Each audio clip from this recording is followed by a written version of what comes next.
Bueno, hola a todos, ¿cómo están? Hola, hola, probando, ahí está. ¿Cómo están? Espero que le estén pasando todos muy bien. Qué pedazo de auditorio que tenemos, y si hay algo que me encanta es contrarrestar un auditorio como este con unas diapositivas horribles, horribles como las que hago yo. Espero que las disfruten. Bueno, vamos a arrancar.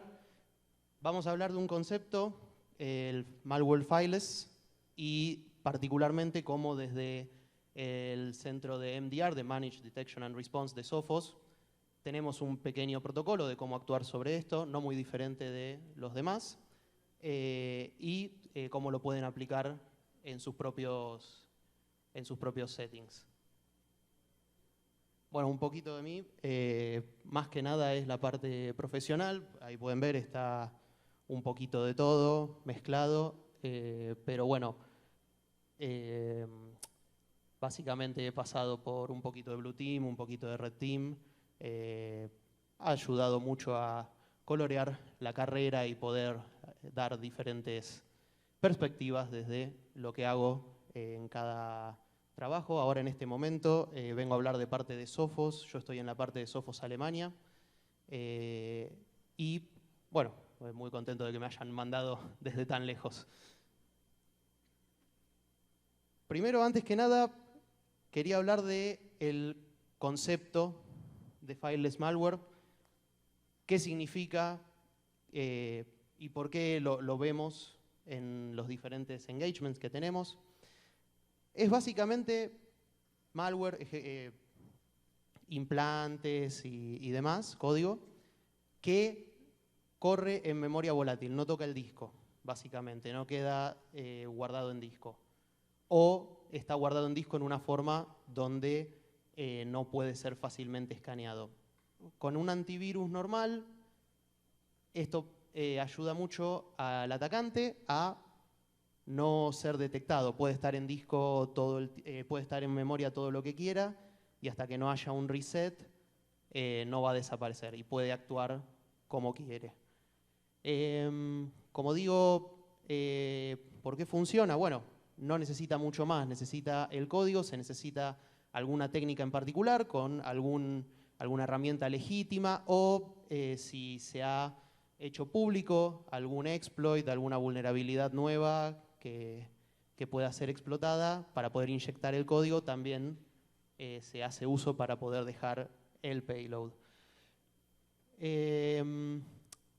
Hemos visto, quiero hablar del último punto, hemos visto que se da mucho que una vez que se hace público el exploit, se hace pública la técnica, este tipo de malware a las 48 horas, 72 horas de hacerse público pasa a ser la técnica preferida de los atacantes.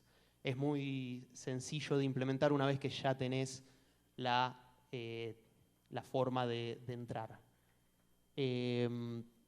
Una cosa que no escribí, pero sí también vemos en nuestros datos, es que así como lo comienzan a usar, una vez que empiezan a desaparecer estas formas de entrada, se va. La realidad es que la mayoría de los engagements de ransomware y demás no usan estas técnicas, se les resulta muy complejo mantener el payload ahí, lo tiran en disco nada más, pero sí, una vez que el atacante tiene una forma de utilizarla, le hacen uso y abuso.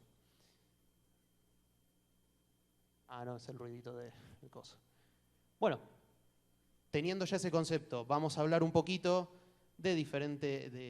vamos a ver un poquito cómo va la charla, vamos a hablar de cómo nosotros investigamos y intentamos mitigar los problemas cuando aparecen este tipo de implantes. Vamos a ver desde el punto de vista del atacante cómo sirve esto. Y un caso de estudio que preparé con una pequeña técnica que yo uso desde hace mucho en mis engagements, cuando hacía engagements de red teaming. La he comunicado, como es uso legítimo de WinAPI, a Microsoft no le interesa, así que se puede usar todo lo que ustedes quieran.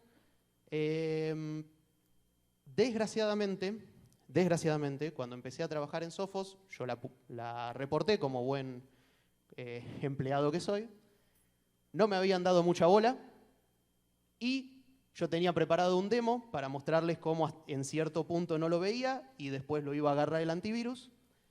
Alguien se debe haber enterado que venía a dar la charla. Lo intenté hacer ayer para testear el demo que funcionara y me bloqueó absolutamente todo. Es un momento muy difícil, pero lo vamos a poder pasar bien todos juntos. Así que voy a mostrarles un poco el código de cómo realizo la técnica y voy a mostrarles el ejecutable que resulta de la compilación del código y dónde están alojadas las payload y demás. Después, si nos queda tiempo, un poco de Q&A. Muy bien. Desde el punto de vista del atacante, como dije, para el atacante esto es muy útil, particularmente cuando ya tiene algún tipo de punto de entrada, de punto de inicio. Como decíamos, se utiliza en memoria volátil, aunque la técnica inicial siempre generalmente hace uso de PowerShell, WMI, algún LOLBin, para poder inyectar el código en algún otro proceso que le dé un poco más de vida útil. Después de los reseteos generalmente desaparece a menos que haya alguna forma de persistencia, pero eso ya sería tocar el disco también. Así que generalmente no lo vemos mucha persistencia en estos casos de malware.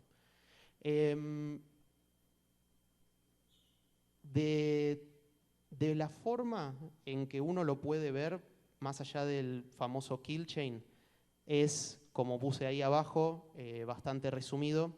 Siempre se necesita un tipo de acceso inicial. Después del acceso inicial siempre hay algún uso de alguna herramienta, PowerShell, un LOLBin, WMI. Y luego empezamos con a inyectarlo en memoria, establecer persistencia, si se puede, y establecer command and control. Para poder pasar por atrás del EDR hay algunas técnicas de evasión que utilizan, pero bueno, no vamos a entrar en ese tema en este momento. Sí sepan, si alguno trabaja en un SOC, en un MDR, que siempre hay algún rastro, a pesar de que no esté visible la forma en que se inyectó o el malware en disco. Ahora lo vamos a ver un poco mejor. Bueno, ¿por qué esto es tan efectivo? Acá puse un timeline, ahí abajo está la referencia de una vulnerabilidad que tuvo Fortinet este año. Como pueden ver, desde que, a ver, me voy a correr un poquito. Ah, no, igual hay pantallas. Desde que se agregó el advisory, no tardó casi nada, tardó un poquito menos de una semana en empezar a aparecer, ya ahí por abajo, por el final de la línea de tiempo. Al adversario más ágil le sirve mucho este gap, particularmente la primera parte, entre el disclosure y que se puede finalmente empezar a parchear masivamente, porque es muy difícil, si es una vulnerabilidad de corrupción de memoria o algo por el estilo, es muy difícil llegar a la causa raíz desde el SOC, desde la respuesta a incidente, y estar seguro de que es eso, especialmente si es muy nueva la vulnerabilidad. Pero no es que estamos perdidos, cuando uno tiene algo más allá de un antivirus, un EDR, por ejemplo, tenemos rastros en el comportamiento, lo que se llama behavior, de la telemetría, que nos dan la pauta de cómo están haciendo uso de esta vulnerabilidad. A ver. Esta telemetría puede ser creación de procesos, comportamiento de los procesos, el EDR si tiene algún hook en las diferentes WinAPI también va a avisar, se están usando. Algunos tienen escaneo de memoria, pero no muchos porque es un proceso muy costoso a nivel procesador. Ya sea cual sea la telemetría que tenemos, generalmente, siguiendo estos 3 sencillos pasos, uno puede mitigar bastante el problema en la infraestructura del cliente. Ahí pusimos, bueno, primer paso es investigación, después contención y después desarrollo de reglas.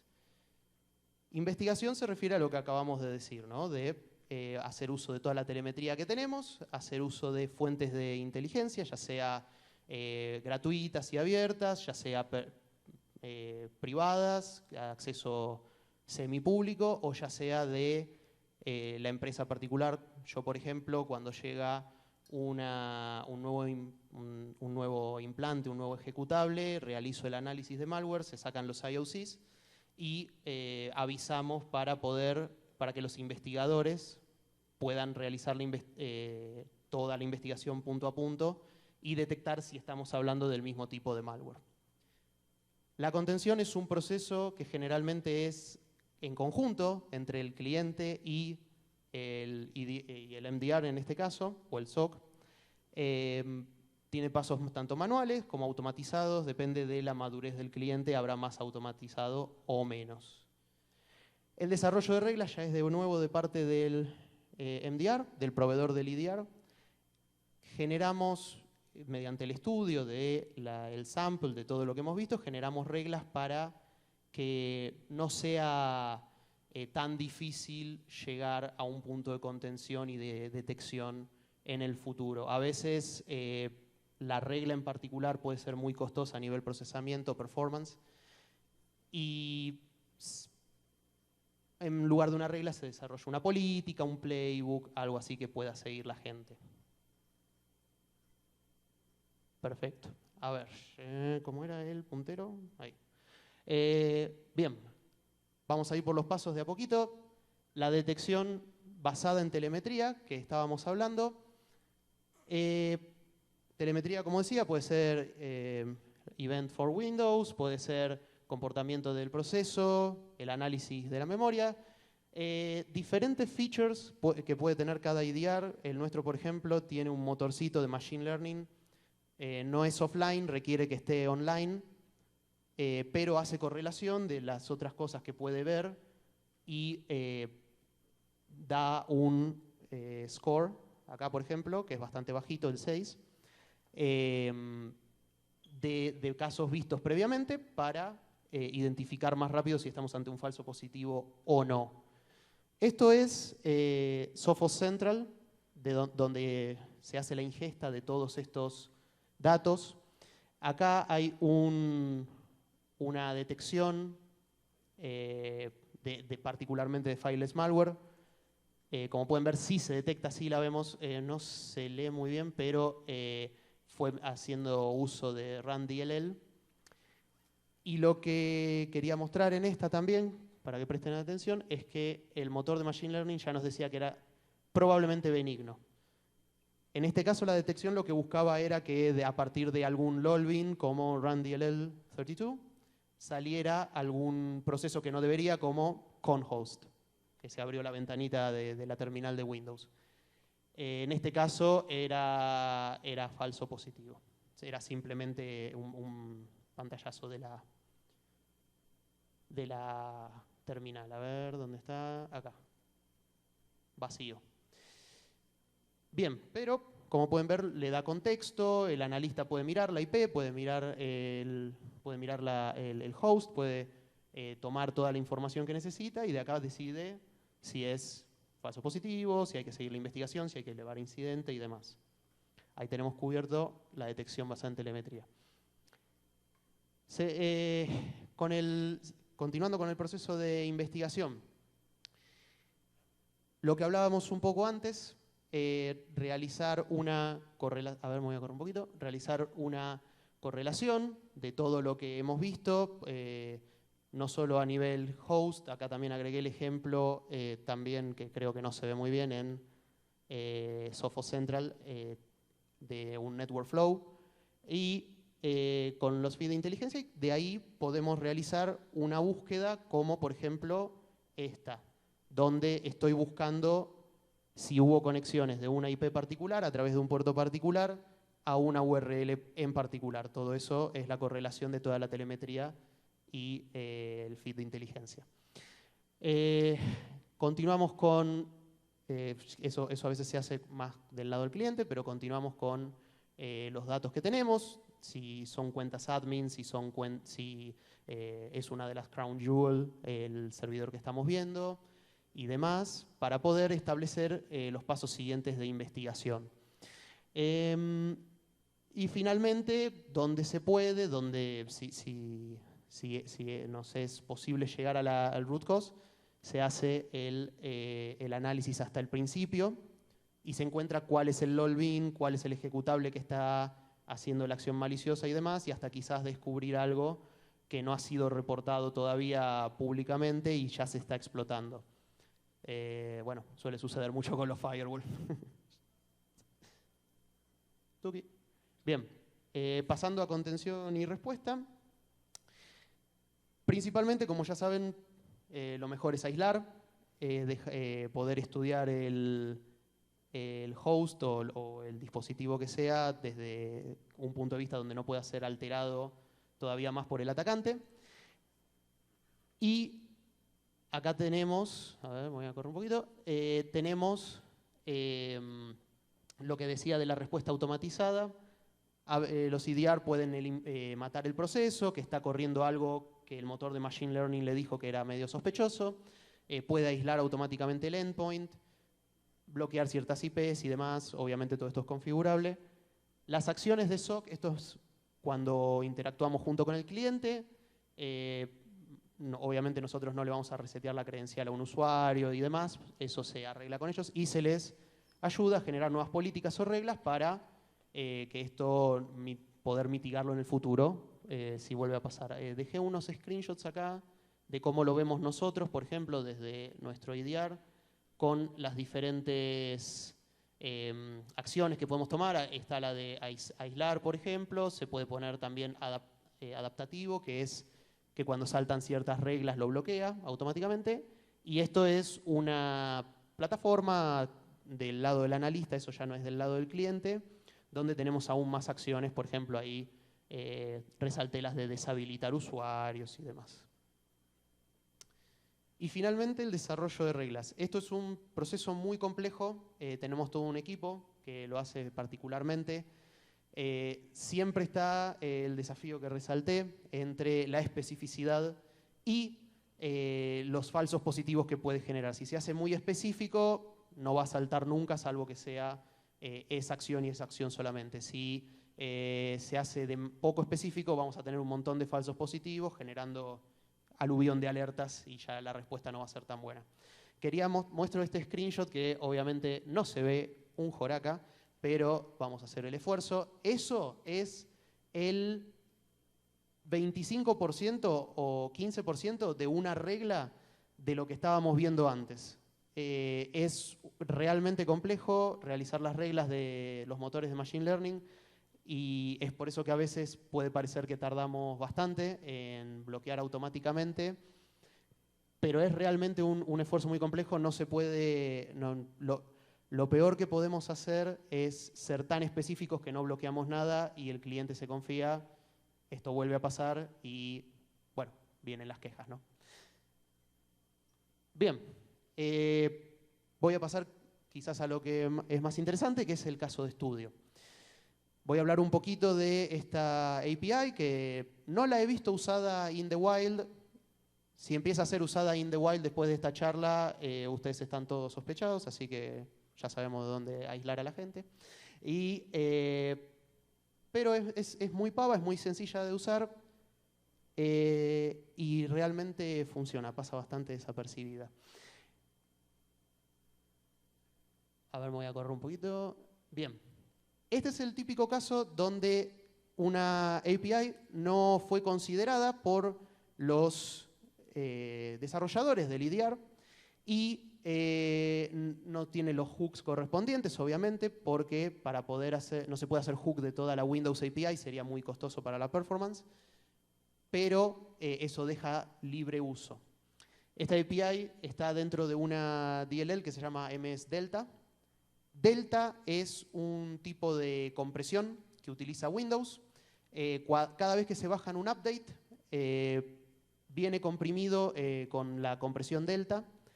La compresión Delta tiene tres modos. Tiene el modo forward, tiene el modo reverse y tiene el modo completo, digamos. ¿En qué se basa? ¿Y por qué se usa para updates? La compresión delta se usa de la siguiente forma. Uno tiene un ejecutable, llamémoslo el viejo, y tiene el ejecutable nuevo. Se toma el delta como concepto de física, ¿no? La diferencia entre ambos, y se comprime con un algoritmo especial y se genera un archivo nuevo. Para descomprimir se necesita o el viejo o el nuevo. De esta forma, la llave de descompresión sería uno de los archivos que ya está residente en el sistema. Tiene obvias ventajas para el malware development. Bien, tiene otras funciones. Bueno, a ver, acá tenemos las funciones principales que están en el DLL. Pueden ver que tiene W y tiene B al final, ¿no? La B es particularmente interesante para fileless malware. B es de buffer. Realiza todo el proceso en memoria, desde crear el delta hasta aplicarlo, que aplicarlo sería ponerlo en memoria. Tiene obvias ventajas, como decía, para el development del malware. Podemos saltear un paso en la cadena típica de inyección de código. La cadena típica de inyección de código, ¿cuál es? Obtener un proceso, hacer lugar de memoria, inyectar el código y después correr ese código de alguna forma. Hay muchas. Generar un thread, correrlo directamente, generar un entorno virtual, etc. Eso no importa. Pero ahora estamos pudiendo cortar un par de esas cadenas de API. Ya en lugar de write process memory podemos usar apply delta B, por ejemplo. Eso saltea uno de los hooks que tienen los CDR. Y es por eso que me ha resultado relativamente efectivo con el paso de los años. Ahora bien, como estaba mostrando antes y que desgraciadamente no lo voy a poder mostrar ahora en el demo, el problema es qué es lo que uno inyecta. Si uno inyecta un payload que es conocido, si yo inyecto, no sé, Meterpreter, lo va a detectar en memoria el EDR. Sí tiene análisis de memoria y sí tiene este tipo de motor de Machine Learning. Por eso resalto la diferencia entre solo antivirus y el EDR.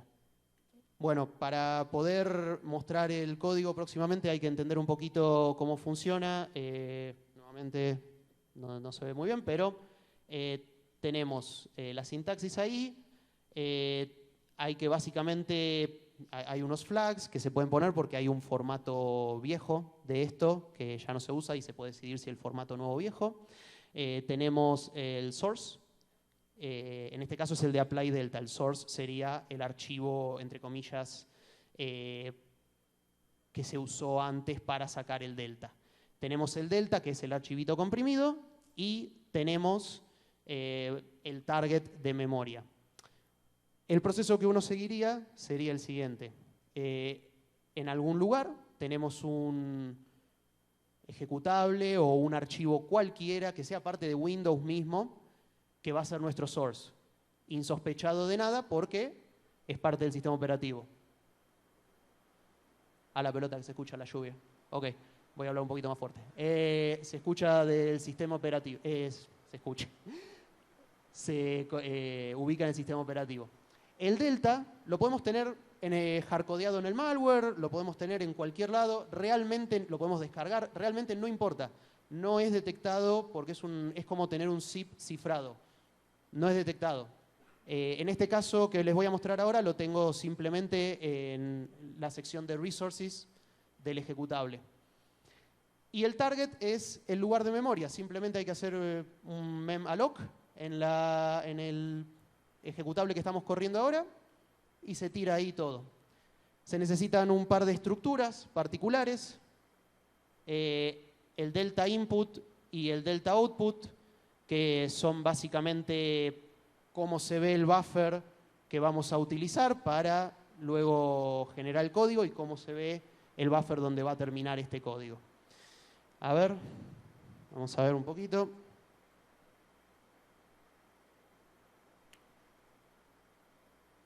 No.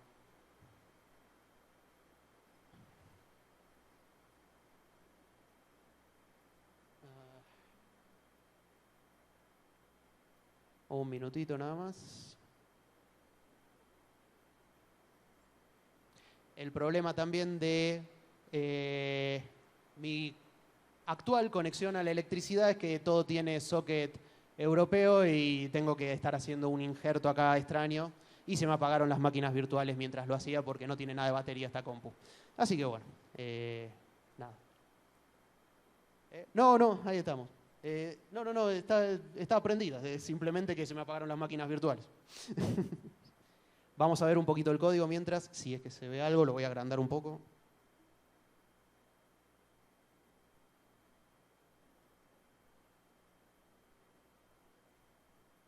Ahí se ve, ¿no? Sí. Bien. Mouse. Bien. Acá vemos, bueno, simplemente importar las librerías necesarias. Estas son algunas funciones necesarias que yo uso de ayuda para realizar esto. El Remote Map Inject es porque uso una técnica que se llama File Mapping Inject, donde se genera como un espejo de un área de memoria, entonces donde yo inyecto código aparece en el otro área de memoria también. Bastante útil para poder generar un área de memoria, como van a ver ahora, RWX, o sea, Read, Write, Execute, que se va a ver que es reflejada de otro área de memoria que no lo es. ¿Por qué? Porque Read, Write, Execute es muy típico de malware y lo flaguean absolutamente todos los CDR del mercado. A ver, un segundito. Bueno, esta es la helper function. Acá básicamente le voy a pasar el handle del proceso, el payload y demás cosas que se necesitan para poder hacer uso del API de Windows, ¿no? Se genera el file mapping, se tira todo al file mapping. Hay dos funciones, como pueden ver. Una es map view of file y map view of file 2. Utilizamos las dos para poder hacer, para que el buffer sea estable. Bueno, esta no importa mucho, esta es más conocida, es una función de ayuda que es simplemente para poder obtener un handle al proceso que yo quiero. En este caso, ya van a ver, simplemente uso Notepad. Pero bueno, de esta forma no tengo que andar buscando el PID ni ningún valor hexadecimal, escribo Notepad y listo, ya está. Y bueno, la función principal. Acá pueden ver que uso Find Resource, W, eso es lo que yo les decía antes, simplemente pongo todo en los archivos de resources del ejecutable final. Cargamos el recurso, está el source, está el delta. Bueno, todo esto no importa. Y finalmente, apply delta B. Tiramos el recurso una vez que termina de ser descomprimido con este algoritmo. Y utilizo la helper function remote map inject. Lo pongo ahí y lo puedo correr fácilmente con la técnica que se usa en la función de ayuda esa. Muy bien. A ver, quiero mostrar solamente una cosita rápida. Esta es mi máquina virtual, a ver.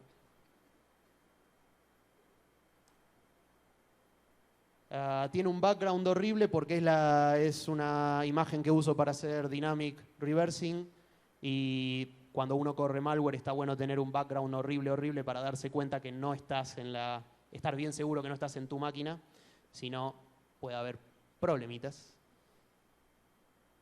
Voy a utilizar la herramienta Resource Hacker. A ver, un segundito, seguramente no se ve nada, ya me voy a dar vuelta.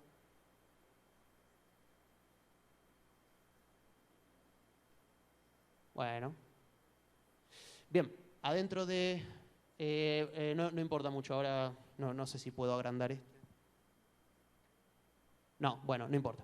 Dentro de RC Data, donde tenemos todos los recursos, tenemos uno que es porquería, no es absolutamente nada. Esta es un archivo que yo generé que es completamente random, insospechado de nada, no sirve para nada, no tiene ningún truquito ni nada, es solo porquería random, pero yo lo uso como el archivo source. Entonces yo estoy seguro de que cuando esto pase por la compresión delta, me va a dar el malware. Y finalmente acá, bueno, lástima que no se va a ver, este es el archivo delta, es fácilmente reconocible, y esto pasa por el lado de hacer reglas, porque tiene un inicio, ay, no se ve nada, tiene una firma, la magic signature del comienzo, es el hash CRC32 del archivo completo y PA30. PA30 es la firma de todos los delta. Ustedes si entran en su terminal de Windows en este momento y se fijan en la carpeta Win Side by Side, SXS, donde están todos los parches descargados, busquen en las carpetas F, las carpetas R, ahí van a estar los delta y van a ver que todos tienen la firma PA30. Es como un cifrado, lo hace como si fuera un archivo basura, pero completamente benigno a los ojos del sistema operativo. Bien. Nuevamente me disculpo no haber podido correrlo. Tuki, tuki, tuki. Tuki, tuki, tuki. Ahí estamos. Bien. Finalmente, para ir concluyendo, lo que hemos visto. Pipeline operativa. Investigación, contención y generación de reglas. Previa detección se requiere el software apropiado, en este caso nuestro EDR. Ventajas del EDR. Bueno, condensador de telemetría, podemos recibir de firewall, podemos recibir de mail gateway, podemos recibir del motor de machine learning, todo ese tipo de cosas.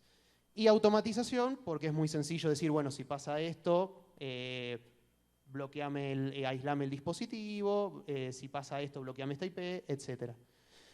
Algunos tips para SOCs, si alguno trabaja en un SOC en este momento y nos quiere hacer la vida más fácil a todos: habilitar ETW, integrar ustedes mismos Threat Intel para poder generar mejores alertas si ustedes tienen firewalls que no son los que nosotros integramos, y automatizar la contención haciendo uso de las herramientas mismas que puede llegar a tener nuestro EDR. Bien, ¿estamos bien? Con eso concluimos. Si tienen alguna pregunta, no sé si tenemos tiempo, pero si... ¿Sí? ¿Todo bien? Listo. Cualquier pregunta, y si no, se pueden acercar al stand de Sophos y ahí vienen, me preguntan, me dicen que fue una charla de mierda, lo que ustedes quieran. ¿Algo? ¿Alguno? Sí.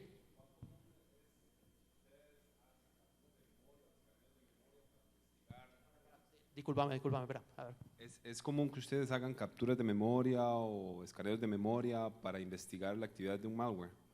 Mirá, el tema es una buena pregunta. Mirá, el tema es el siguiente. Realizar el escaneo de memoria automáticamente es bastante costoso del lado de performance. Entonces no se hace automáticamente. Ahora bien, cuando se investiga, por ejemplo, si a mí me toca investigar algo de esto, tengo dos métodos. El primero es nuestro EDR tiene unas queries, utilizamos de fondo OSQuery, ¿no? Tiene unas queries para poder ver los mapeos de memoria. Si veo un mapeo de memoria raro, ya voy a poder tener autorización de hacer dumping, ¿sí? Y después, ¿por qué digo autorización? Porque si hacemos dumping de memoria, podemos llegar a acceder a cosas a las que no tenemos permiso. Ahora bien, hay algunos playbooks que tenemos y demás donde tengo autorización para hacerlo inmediatamente, como por ejemplo cuando hay algún problema con un Exchange server, cuando fue lo de proxy, not proxy, todas esas, proxy shell, la mejor forma de encontrarlo era haciendo dumping de memoria y revisando en la memoria de .NET, ¿sí? Donde se estaban ejecutando los comandos y demás. Lo mismo con SQL. Si tenemos un MS SQL, no todos los clientes guardan logs de transact, entonces no puedo ver qué fue corrido La forma en que yo lo hago es dumping de memoria y revisando también cómo funciona con .NET, es bastante sencillo encontrar los comandos de SQL en la memoria. Pero sí, hay que ser rápido, porque si resetean o algo por el estilo, ya está, fuiste. No, por favor. Muchas gracias. ¿Alguna otra pregunta? Ok. Bueno, muchísimas gracias a Emiliano por la charla que nos ha brindado. Y antes de darle un aplauso, me dijeron que él iba a sacar un ganador de las personas que pasaron por el stand. Entonces, ¿saco nomás? por favor, un papelito, ¿sí? A ver. Y el ganador o la ganadora. Emiliano Ipar. Ya. Chiste estúpido. Andrés Arias C. Así que pasen después por el stand. Andrés por aquí. Si no está, bueno, se lo perdió. De verdad va a ser para Emiliano Ipar. No está, entonces. ¿Sacó otro?